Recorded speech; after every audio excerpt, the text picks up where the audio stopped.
1, 2, 3, 4, 5, 6, 7, 8. Iba-iba ko ng trabaho makalibaw si boss. Na nakakupin sa project yun. Pwede na piyak mo na kwarta ng mga nila. Isa na kung kain na ka.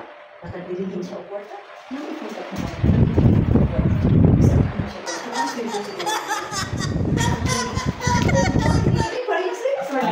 Good morning, Ton. Love you. Bayad sa ako. Bayad sa ako siya. Kailan sa siya. Siya mo lang yung Shopee.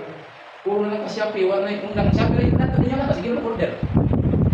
Ikaw, wala ko yung project roll. Di ka mga tag na ko. Bisa nag-apihap pa sa imong kwarta. Na siguro kay scholar. Tanaw ta kung di ba ka mga tag na ko. Kung manawag ko sa imong boss. Tanaw na to. Kung wala ka nakakupit ha. Tanaw na to.